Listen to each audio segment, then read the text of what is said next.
میں اس وقت موجود ہوں روڑی اسٹیٹ سیمنٹ فیکٹری میں۔ میرے قُرب میں آپ کو روڑی اسٹیٹ سیمنٹ فیکٹری تو نظر آ رہی ہے، لیکن گزشتہ کئی سالوں سے یہاں بند ہونے کے باعث یہاں کام کرنے والے ہزاروں ملازمین جو کہ بے روزگار ہو چکے ہیں، اور یہ فیکٹری آج ویرانی کے منظر پیش کر رہی ہے۔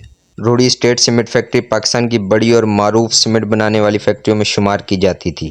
بیشتر وجوہات کے باعث چند برس قبل اس فیکٹری کی بندش نے نہ صرف ملازمین کی زندگیوں پر منفی اثرات ڈالے بلکہ مقامی معیشت اور سماجی ڈھانچے پر بھی شدید اثرات مرتب کیے۔ فیکٹری کی بندش کے نتیجے میں ہزاروں ملازمین بے روزگار ہو گئے۔ ان میں مختلف قسم کے ہنرمند، غیر ہنرمند اور انتظامی عملہ شامل ہے۔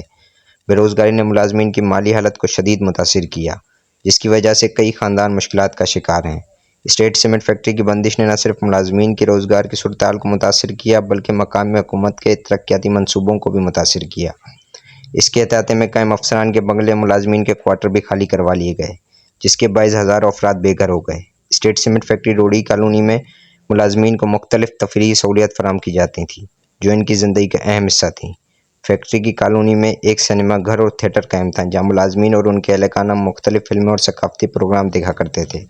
نوجوانوں کے لیے کرکٹ اور فٹ بال گراؤنڈ موجود تھے جہاں وہ اپنی پسندیدہ کھیلوں میں حصہ لیا کرتے تھے۔ کالونی کی خوبصورتی میں سرسبز درخت اور کشادہ سڑکیں شامل تھیں جو ایک صحت مند اور خوشگوار ماحول فراہم کرتی تھیں۔ فیکٹری سے سکھر جانے کے لیے کوچ بس سروس فراہم کی گئی تھی جو ملازمین کو روزانہ کی بنیاد پر آمد و رفت میں مدد کرتی تھی۔ یہ فیکٹری ملازمین کے لیے خاندان کی مانند تھی جہاں انہیں نہ صرف روزگار ملتا تھا بلکہ دیگر اہم فوائد بھی فراہم کیے جاتے تھے۔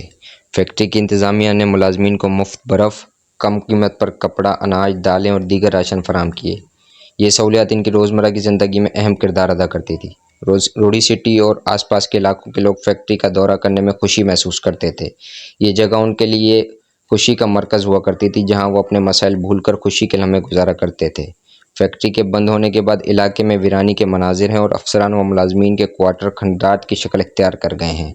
اندرونی شاہراہیں اور راستے ویران بنے ہوئے ہیں۔ اس صورتحال کے حل کے لیے حکومت کو فوری اقدامات اٹھانے کی ضرورت ہے تاکہ متاثرہ افراد کو دوبارہ بحال کیا جا سکے اور مقامی معیشت کی بہتری کے لیے مؤثر حکمت عملی اپنائی جا سکے۔ اب ضرورت اس بات کی ہے کہ اس فیکٹری کو بحال کیا جائے اور مقامی طور پر بے روزگاری کا خاتمہ کیا جائے۔ کیمرہ مین محمد طلحہ کے ساتھ سعادت علی، روڑی۔